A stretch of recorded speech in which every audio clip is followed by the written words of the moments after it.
Hello, everyone, and welcome to episode 6 of the On Track, Off Track podcast. I'm Jared Colow, And I'm Victor Oporto-Gola. and this week we've got quite a bit to cover. There was an extremely dramatic Austrian Grand Prix that we're going to be talking all about the big Max and Lando incident and everything else that went on. We have two new cars we're going to be talking about in off track today, the Aston Martin Valiant and the new BMW M5 seventh generation. And then for our draft, we're going to be in inspiration from the Valiant drafting street legal race cars, cars that companies made that are really meant for the track but are technically allowed on the street. So we're going to get into all of that in this episode, but first, let's start with our on track section. So, for On Track today, as I mentioned, we're going to be covering the Austrian Grand Prix. This is one of my favorite tracks on the calendar. I think it always tends to create some drama, some excitement, a lot of passing because of those three DRS zones right after each other in the beginning. Um, but we're just going to jump right in. Tell me, what are your thoughts on this race, Victor? So this race is actually a little bit better than in previous years. They opened up the track a little bit. Due to the track limits, before there used to be a problem where everyone's lap times got deleted, black and white flags are always shown, and now they put the gravel traps around. But that's in the background. This race actually had quite a bit of excitement. In the beginning, it it started off slow, but then it ramped up to be an exciting race. In the beginning there was the whole situation with Max on pole, I believe, right? So, and then it ramped up. There was a fight between the Alpines as usual, and then after a bad pit stop by Max, Lando got close to Max, and yeah, there was a lot of battling happening, and then the whole drama happened. What Talk us through the drama? How did you like the race? Yeah, so I thought, as you said, the beginning of the race was a little bit slow. Everything was turning out to be actually one of the least exciting Austrian GPs in my experience until there was that slow pit stop for Max, and then Max also locked up at one point and maybe created a bit of a flat spot on his tire, which helped Lando, who had really preserved his tires, start to chip away into that lead. It's even possible that without the slow pit stop, Lando might have been able to catch up to Max just because of the tire differential, and we would have still had that battle, but maybe 5, 6 laps later, or maybe it would have been an Imola situation where he caught up, but he wasn't able to get the pass done in time since the race was kind of getting to its closing stages. But of course, we did end up seeing the battle, and for about 4 or 5 laps, it was dive bomb down the inside, push him off track. Then Max dive bombs down the inside, push him off track. Wheel banging, you know, slight touches, marginal. Okay, did he leave him enough room on the exit type of situation? And then, as many people expected as you were watching, you just were thinking, God, there's no way that this is going to last for the whole rest of the race. Like, someone's going to have to give way. And no one gave way.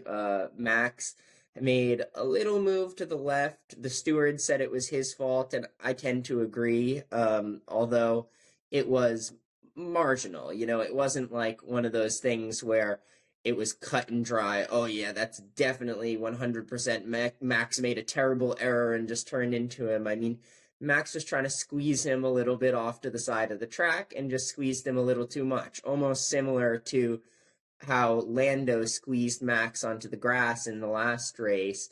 And, if Max had spun on the grass and then crashed into Lando or crashed into other people, that would have been a super controversial move. But since nothing happened, there was no controversy. It was just a hard racing move.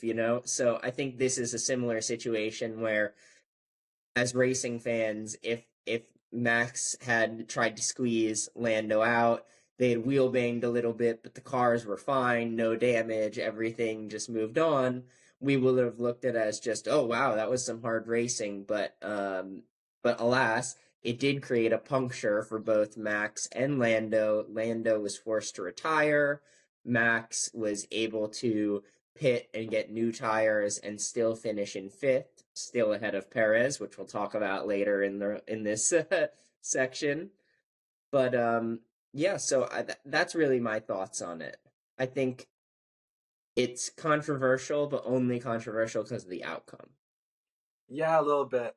It's reminiscent of Max Verstappen pre-world champion. Max, he had his elbows out like he did in the past, and it's two stubborn drivers that want to win, right? So nobody backed out at that fateful corner, right? So, and then that's what happened. But then, right after the race, there's a lot of accounts online showing different races with different drivers going through that corner, squeezing each other out and not crashing.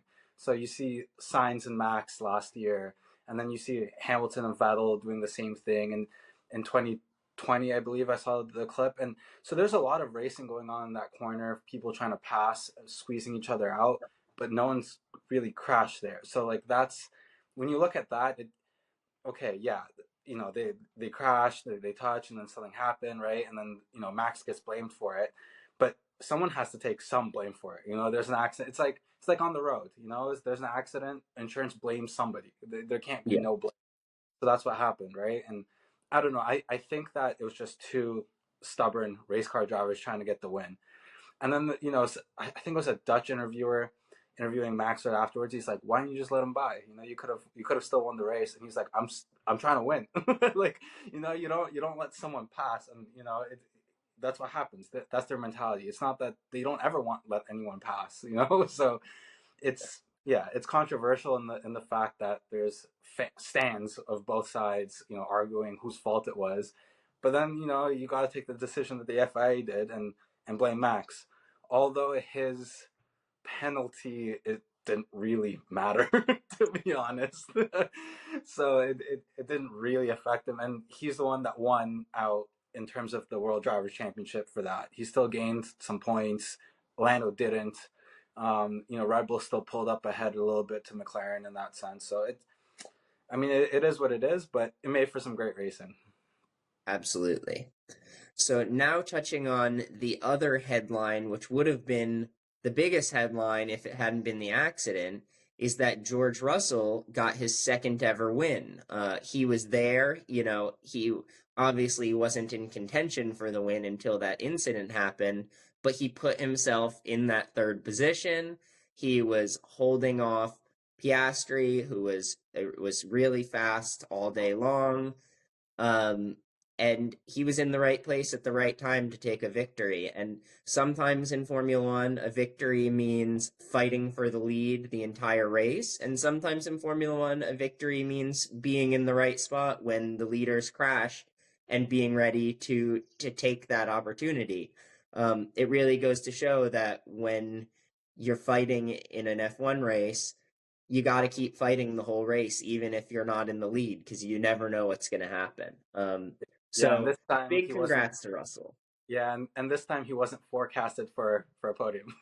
Yeah, Right? So, but he made it work. He made it happen, and he was there. You're right, and I'm not the biggest George Russell fan personally, and I was hoping it was last lap George like it was in Singapore, but it is what it is, and good for him. That's good to see a different podium than normal.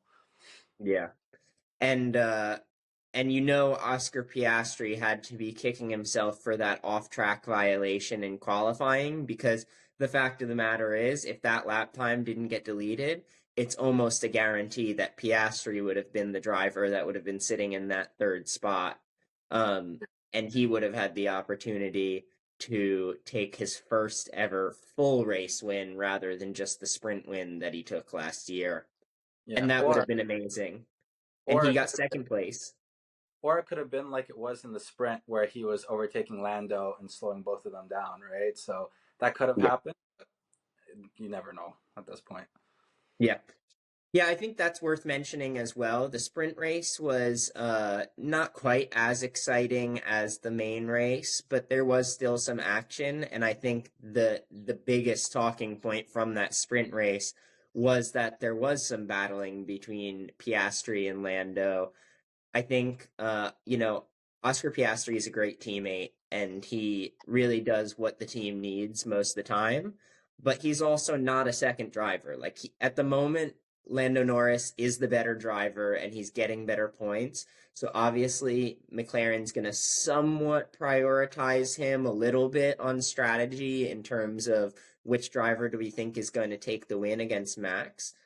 But with that said, Oscar is fighting for wins. Oscar plans on getting a win this year. He knows the car is capable of it, and you can tell that he wants it. And he's not just gonna let Lando win all the races for McLaren this year. Like that's just like it's not in Max's DNA to let Lando by and he's Lando was about to get a 5 second penalty anyways, like 20 seconds after the incident. So yeah, he could have let him by and then just tried to keep up with him. But there's a chance that Lando could have extended the 5 seconds, and then Max would have gotten second. So it's not in his DNA to let him by. Just like that, it's not in Piastri's DNA to just sit back in third place all season and watch his teammate in the same car fighting for victories. So I think that was an exciting part of the sprint as well. Yeah, and I love to see it. It's complete opposite of what's happening with Perez and Max.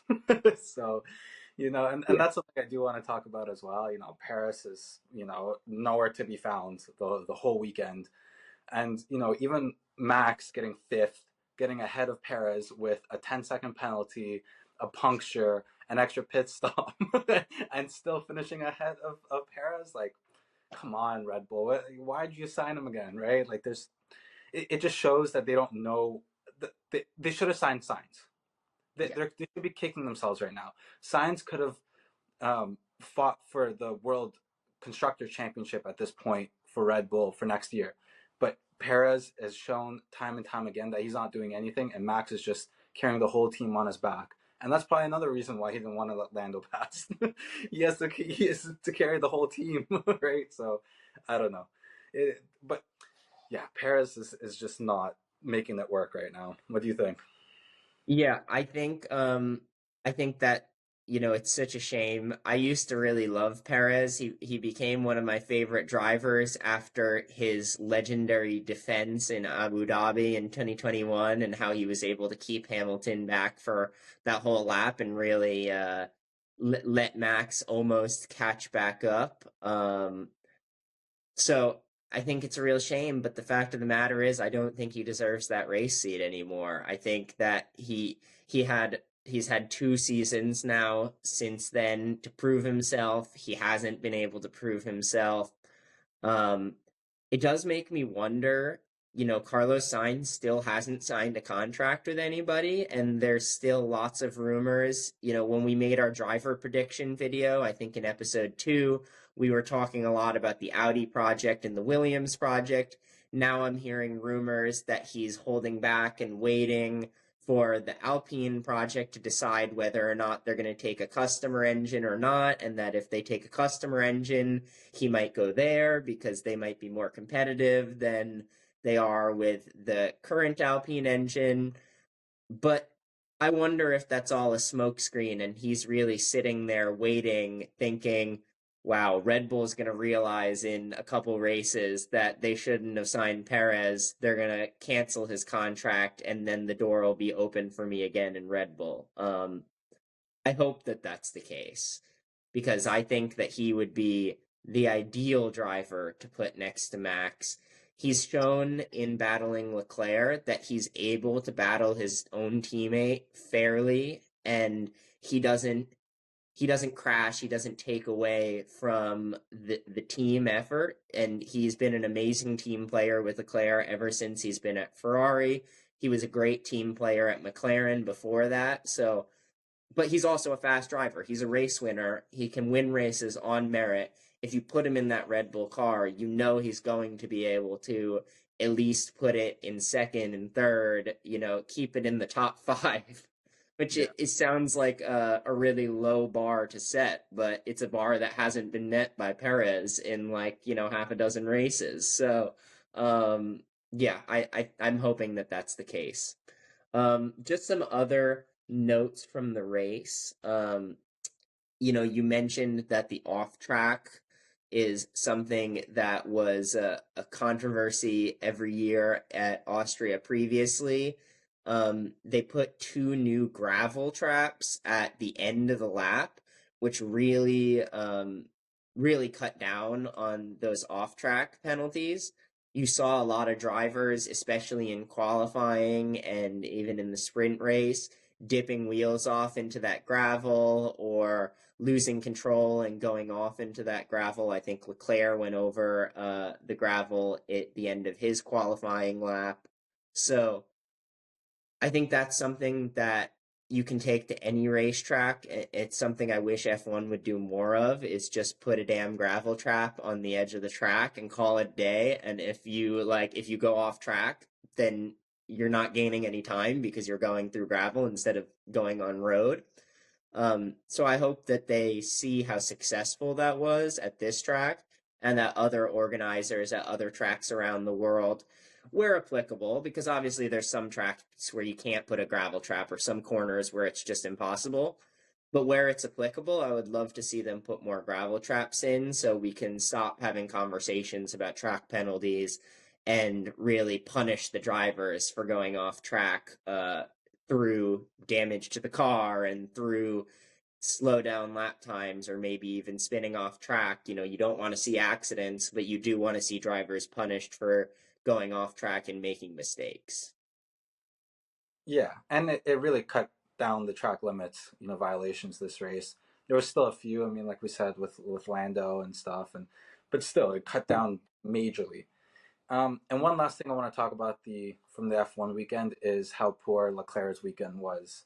The whole time, from practice to qualifying to sprint qualifying, and the race, it was just a disaster weekend for Leclerc. And just looking at it, he finished 11th, let's say, which was pretty good compared to what he's first lap he got a wing damaged by I think it was Piastri, and he just he was nowhere to be found for the whole weekend, which is really unfortunate. But I hope his luck turns around soon because being a Tifoso, I'm just it was not fun, and it's good to see Sainz up on the podium, but that was also luck, from the accident up front, but still good to see. Yeah, absolutely. So last notes from the race on my side, just a couple call outs of some drivers that did really well. You had the Haas car wedged between Max and Perez right at the end of the race, so a good points haul for Haas. You had, I believe, Ricardo was able to pick up 2 points. You had an Alpine picking up some points. So you had some good points from some of these back of the pack cars that were able to work their way up towards the front. Obviously, the incident helped a little bit with some of that. It moved everybody up pretty much one place after Norris retired. But it wasn't like it helped dramatically because Verstappen still came out in fifth. So it's not like they moved up 2 places and it drastically changed the result. So I think that you can say that these teams really did a good job. The Haas team, the RB team, the Alpine team, despite all the battles on track, they really did a good job to put themselves in the right position during this race. You know, Austria gives you the ability to do that, especially because of the triple DRS zone. As long as you can stay within a second in the second half of the lap and get DRS on the start finish straight, you can use that DRS to get back to like within half a second.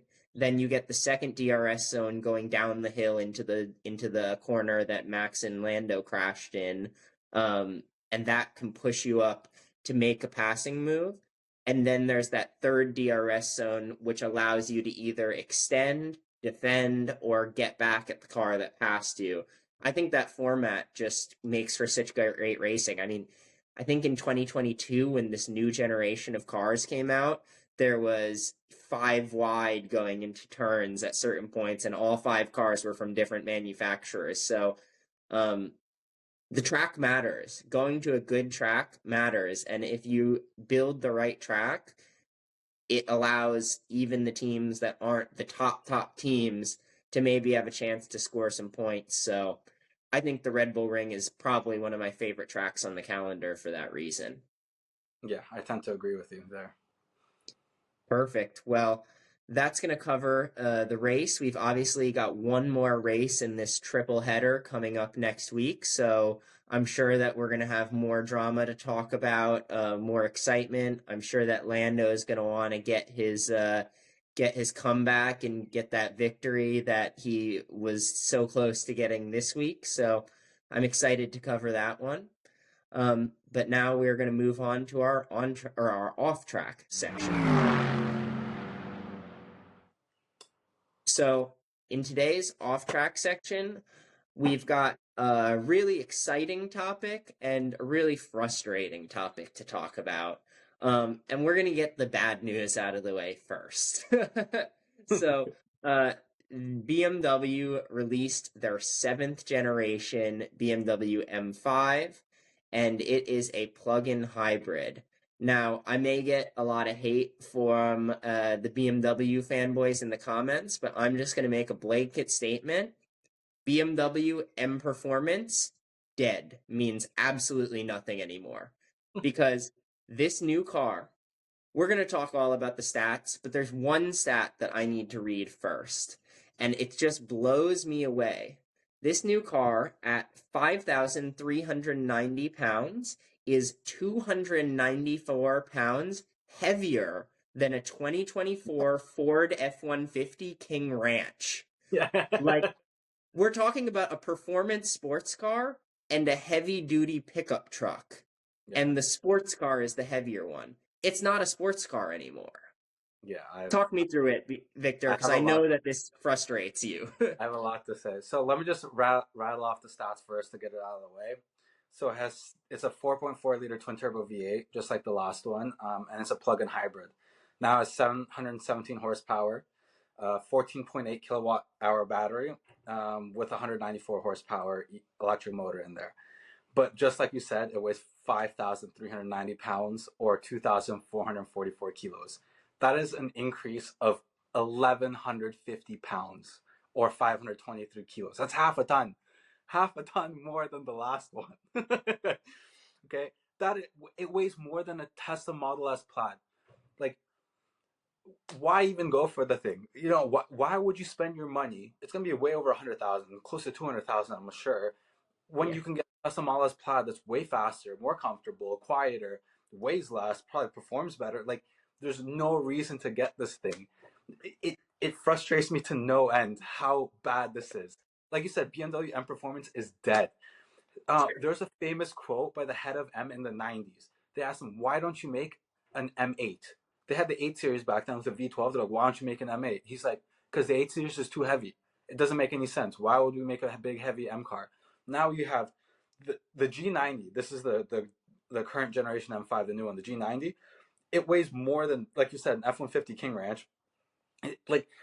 It makes zero sense whatsoever. I avoided even reading about this thing once I saw that stat. I was like, okay, it got worse and worse and worse and worse. The M5 was a cool car from back in the E28 days, tiny little car that you can throw around.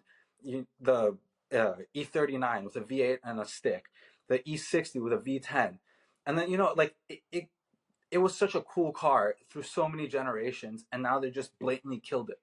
What is the point?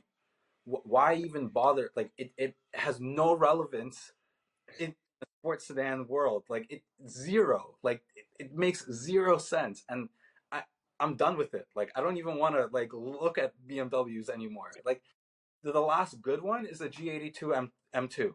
That's, or sorry, F82 M2. Other than that, after that, BMW has done shit. It's Yep. done nothing at all. Like, It's awful. And Yeah. I'm unapologetic how much I hate this thing and how far BMW has fallen off its throne. There's 0 point. Rant Yeah. over. Yeah. I agree with every single statement you made. It was hilarious doing research about this car because you can't find a single automotive news channel or reviewer that has one good thing to say about it. Like they try. A lot of these, newspapers, they try to be neutral about these cars at worst or positive, even if the car isn't necessarily a good car. I challenge you to find one good thing about this car online. Everybody hates it.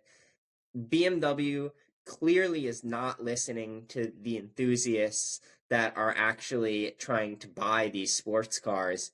And that's really the dichotomy of car brands right now. You have some brands that are listening to their enthusiasts, that are making cars that people want and understand, yes, the world is moving towards electric technology. Yes, plug-in hybrids are going to be the future for the majority of cars. But because of that, we need to push further into motorsports, further into the excitement and the analog feel, so that cars still exist for the enthusiasts, so that cars still exist that people want to drive. And BMW is just not doing that. They've completely forgotten about the people that made their company, something that people strive for. Now it's just some big shitty luxury sedan like any other big shitty luxury sedan. So yeah, absolutely terrible. And it's so terrible that we're not even going to talk anymore about it. Instead, we're going to switch gears to a car that is built for the enthusiast, built with the mind of probably one of the greatest racing enthusiasts and motorsports enthusiasts as the core of the car, and that's the new Aston Martin Valiant, which of course was commissioned by Fernando Alonso.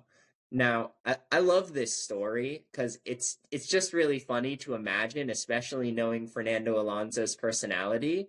Essentially, he drove the Aston Martin Valour, which is a great car. In its own right, it's a great car. And after he was done driving it, he went to Aston Martin and said, "No, it's not good enough. What I want you to do is take this and strip it down. Get rid of all the BS, the luxury BS that nobody wants, and just make it a powerful aerodynamic track attack bullet, like just an absolute rocket ship." And it looks amazing. So, talk me through your reaction to this car commissioned by Fernando Alonso. So to talk about this car, I do have to talk about its stats, just because it's relevant to the whole car here. Has 745 horsepower and 555 pound-feet of torque, which is 30 more than the Velour and 5 less than the Victor that we talked about before. The engine's a 5.2 liter twin turbo V12 that was found in the last DBS and DB12, I guess. But so it has only 5 less than the Victor, which is a one-off. And it, yeah, so it's definitely built to be an enthusiast car, like you said, and it comes with a manual transmission. And it's cool because that twin turbo V8 or V12 this is the most powerful version of it, let's say. And it's probably one of the lightest cars. They haven't released the weight of it as of yet, but it's gonna be pretty light. There's only 38 of them that are going to be built, and they're going to be definitely over about 2 million euros or something like that. And when you look at it, the aero is integrated in such a way where it's like it doesn't look like an afterthought. The rear wing is part of the rear bodywork. It's integrated in. It's almost like an F40 or an F50 where the rear wing is part of the rear fender.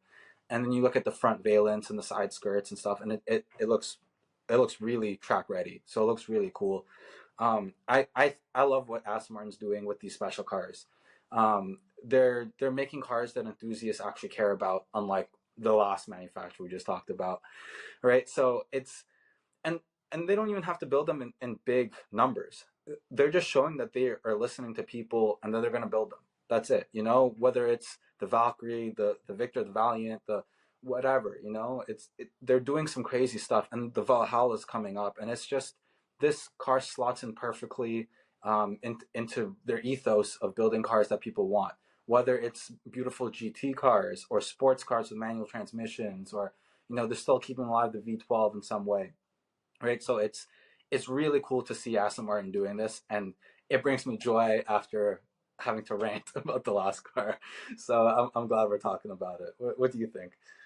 Yeah, I couldn't agree more. I think it's an amazing car. I just wish they were making more of them. Obviously, like you said, they're only making 38, so it's, something that's never going to be attainable for most of the world. But other than that, it's a beautiful car. It's very, very high performance. You can tell that from every detail they were thinking about performance, whether it's the F1 style dive planes on the side of the car for aerodynamics.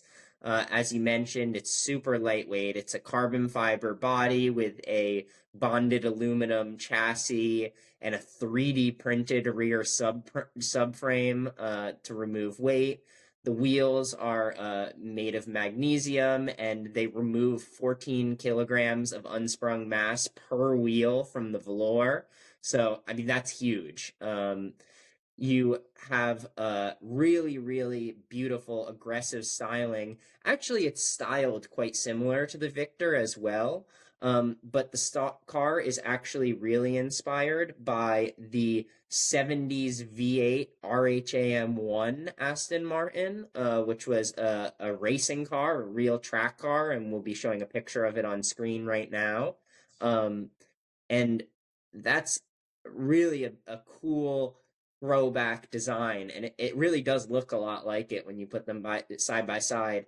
It's that same description that you said when you were talking about the Victor, a muscle car with a tuxedo on. It really looks amazing. The interior is stripped down and as basic as a modern car's interior is going to be. You look at the steering wheel, there's not a single button on the steering wheel. It's just for steering. You have the manual transmission with the exposed gear linkages, 6-speed manual with a V12 with rear wheel drive. I mean, that's just something that any car manufacturer makes a V12 6-speed manual with a rear wheel drive. I'm gonna like it. There's just no ifs, ands, or buts. I'm gonna like it. Even if BMW made a 5,000 pound M5, but it was a 6-speed manual with a V12 rear wheel drive, I would like it. But yeah, so I think it's a great car. They also utilize the Multimatic adaptive spool valve dampers, which is really, really, really high end technology when it comes to suspension and damping. It has the capability of simultaneously adjusting each damper to one of 32 discrete damper curves in less than 6 milliseconds. The only other cars that have that technology is this one, the new Mustang GTD, which was developed by Multimatic, and modern Indy cars. So, I mean, it's a racing car with racing technology built for the track, barely street legal. Actually, when we started researching it, I thought it wasn't street legal until I saw on the website that it was. Um, they're going to be debuting it this year at Goodwood on in July, so that's going to be exciting to watch Fernando Alonso rip it up the hill at the Goodwood Festival of Speed. And I'm sure we'll have some more reactions there once we've seen it actually driving. But I don't think there's anything about this car that could make me dislike it. You just know that Fernando Alonso had this in his negotiation package with Aston Martin. You know, I saw a quote from Top Gear. I mean, it's a made up quote, but he's just like, "Yeah, you want me to teach your son how to drive? Okay, give me a nice car." So that's probably how it went down in the background. But no, it's good to see. I love stuff like this. It makes cars more fun. You know, it's Yeah. something that the world doesn't need, but it makes the world a better place. So. Yeah. It goes to show the difference. When Fernando was driving for Alpine, they made the Alpine A110 Fernando Alonso, and I love the A110. That's a car that we actually need to talk about in another episode at some other point. Yeah. but the A110 Fernando Alonso edition wasn't anything different from the standard A110. It was just a styling package, essentially. This is not a styling package on the Valour. This is an entirely different new car. And why wouldn't you build a car for the one of the greatest F1 drivers in the world if you've got him in your stable? So I think that it's I hate on Lawrence Stroll for various reasons, mostly for keeping his son in that Aston Martin team rather than putting another competitive driver in that seat. But damn, he has done a lot of really good work with the Aston Martin brand, and you cannot fault him for coming in, taking over, creating an F1 team, making these ridiculous cars. It really goes to show he's a businessman and he knows how to run that business well. And I'm a fan. I'm a fan of what he's doing. Once the Canadians take over the world, you'll all be sorry, you know? Yep. At least the rear tires will be sorry. Yeah. Um, okay, well, I think that covers that as well. So we are going to move now into our draft section. So this week's draft is in inspiration from the Valiant that we just spoke about, and we're going to be talking about some other cars that manufacturers have made that are most definitely built for the track, built for the racetrack, but are still street legal for you to drive home. And we're going to stay away from homologation specials because we're going to talk all about homologation specials in a future episode. Um, I think last week was your pick, so I'm going to jump in with the first pick this week. And I'm going to take probably the most obvious choice, which is the Porsche 911 GT2 RS. Um, it's the second fastest production car around the Nürburgring, behind the Mercedes AMG One, which I'm not a huge fan of the AMG One. So, spoiler, that's not going to be on my list. But it's just it's the answer if you want the best track car that you can drive on the street. There is no other answer. Porsche's been making the 911 for, almost 60 years. And the GT2 RS is the fastest 911 that's ever been made. I don't know what else there is to say. It's just the answer. So I'm gonna counter you, and I'm gonna do my second pick first, actually, and it's the new 911 GT3 RS.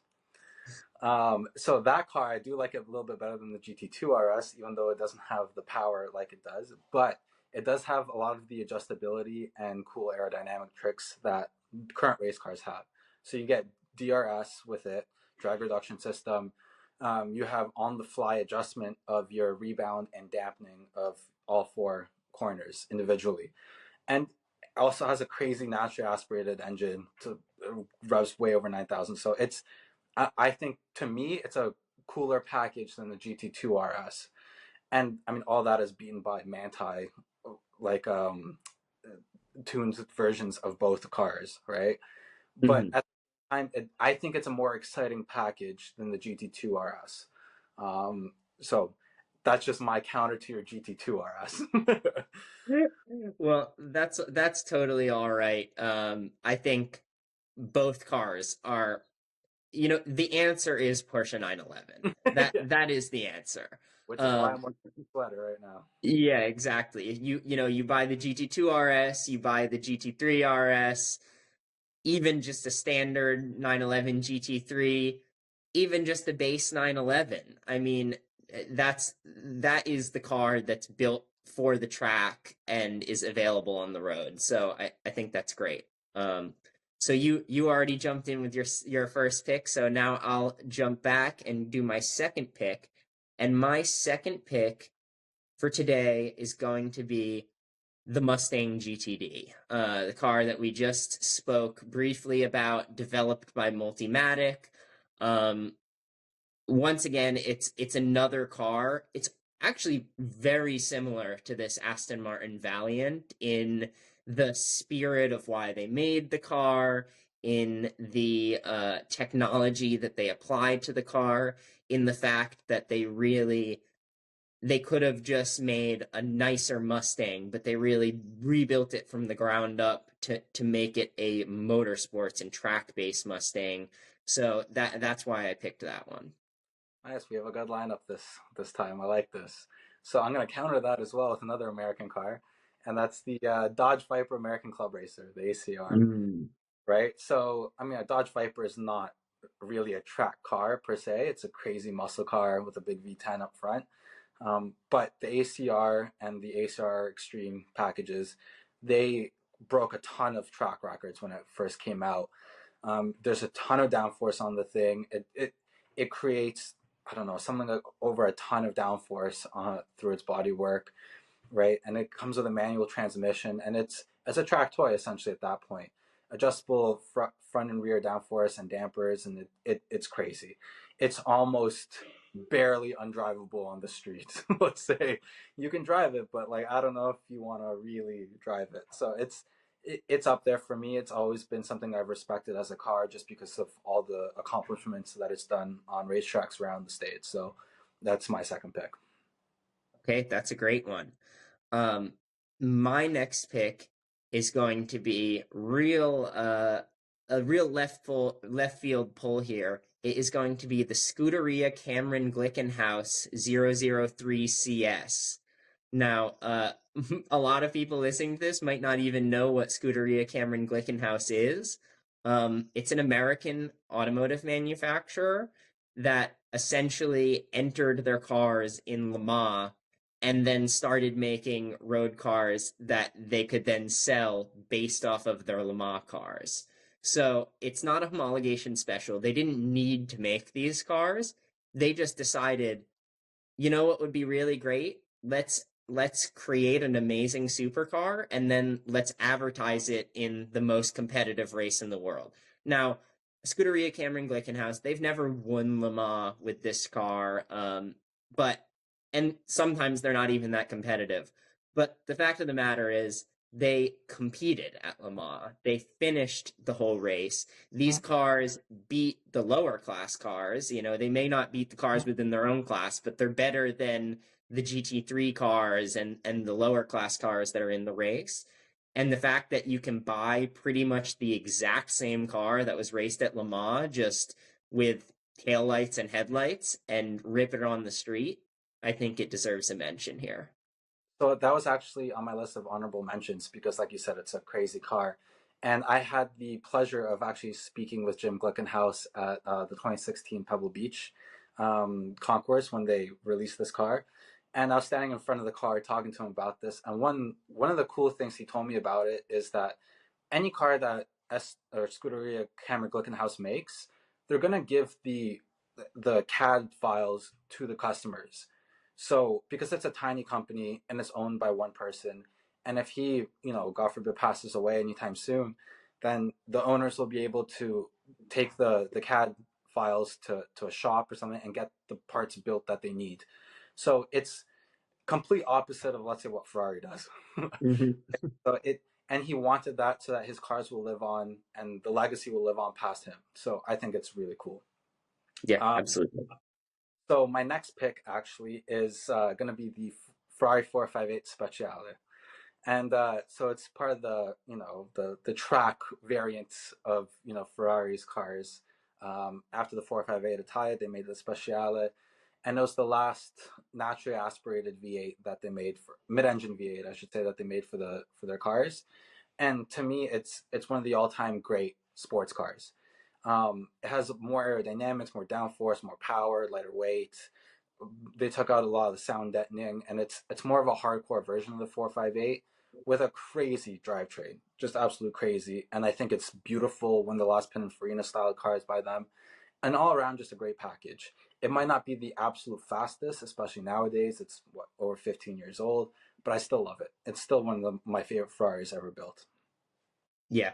I think the 458 is the car that I think of when you say Ferrari. It's such a legendary Ferrari. And of course, it was the most popular Ferrari through most of, my teenage years and going into college as I was a car enthusiast. The 458 was really something that you would see all over the place in motorsports and automotive. So I think that's a great pick. Um, my fourth pick is going to be another really crazy left field grab from racing, and it is going to be the Praga R1R. So Praga is a company that about 60 something years ago made trucks, and then recently the brand was revived and they started with the Praga R1 race car, which was raced in Brit Car and a few other series as well. um, Probably the most famous instance that you'll see of it is Jimmy Broadbent, the sim racer on YouTube, got his real on track racing start in the Praga R1. And then they decided to make the R1R, which is just an R1 with taillights and headlights. It is literally a racing car. It is 1,477 pounds, or about one fifth of the weight of the M5, or one fourth of the weight of the M5. So it's super lightweight, insane aerodynamics. It's a race car that you can drive on the street. That's literally what it is. So yeah, Yeah, it's a ridiculous looking car, to be honest. It's so aggressive. That's a good pick, though. It's very left field. And my last choice, it wouldn't be a draft without me bending the rules just a little bit here. of course. So I'm gonna do the McLaren P1 GTR, which is not street legal, but the street legal conversion by Lanzante. So Mm, Lanzante is, I don't know if anyone knows that here, but they are a company that takes care of a lot of McLarens. They're good carekeepers of them, but they also modify a lot of the non-street legal versions to street legal ones. The first ones that they did were the McLaren F1s, the GTRs of that era of the 90s, and they continued on to the P1, and then so on and so forth. They do the Senna GTR as well.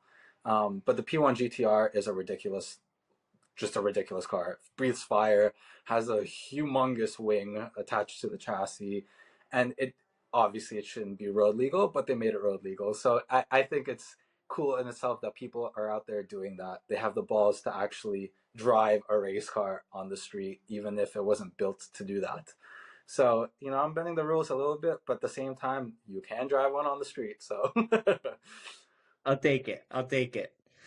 All right. Well, I think that's going to move us into our honorable mentions. Now, I've got a few honorable mentions today, actually, not just one. The first honorable mention I'm going to pull out is the Lamborghini Aventador SVJ. At the time, it had beaten the GT2 RS around the Nürburgring. The GT2 RS then went back with the next generation and beat that lap time. But it is a track machine. It's a V12. So we love our V12s here. I think that deserves a mention. I think another one that deserves a mention is from the Porsche stable again. We already mentioned two Porsches, so I wasn't going to put this on my list. But the GT4 RS, the Cayman GT4 RS, is, I think, also worth a mention. The Cayman's a great car, obviously not a 911, but it has a lot of the same philosophy of the 911, a little bit smaller, a little bit lighter. And the GT4 RS basically takes the engine and the mechanical side of a 911 and puts it in the Cayman. So I think that that's a really great car as well. yeah, the SVJ was also on my list of honorable mentions. Really cool car. But one of my honorable mentions is the BAC Mono. So Mm. yeah, so it doesn't even look like a real car, to be honest. It's a single seater, open top, open bodywork type of vehicle. The top of the car has bodywork, the bottom of the car does not. And it's stupid fast. Anytime a reviewer or a race car driver takes it along the track, it's one of the fastest street legal cars that you can buy. So that's on my list. Yeah, that's other than that, we've talked about everything else, even my other honorable mentions you mentioned. So that's it for me.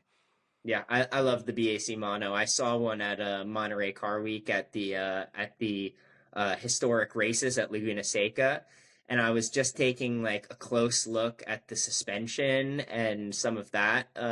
And it's like F1 suspension. It really is super intense. Really, really cool. Great Yeah. pick. Um, all right, so that is going to round out our episode for today. If you guys have any other cars you think we missed that deserve a spot on this list, be sure to let us know in the comments, let us know on social media. Please give us a follow on Spotify, on YouTube, on Instagram, TikTok. We've got all the channels available for you to keep up with the On Track Off Track podcast. As always, we really appreciate you taking the time to listen, and we will be here next week to talk to you about the third race in this F1 triple header. So, talk to you then. Bye, guys.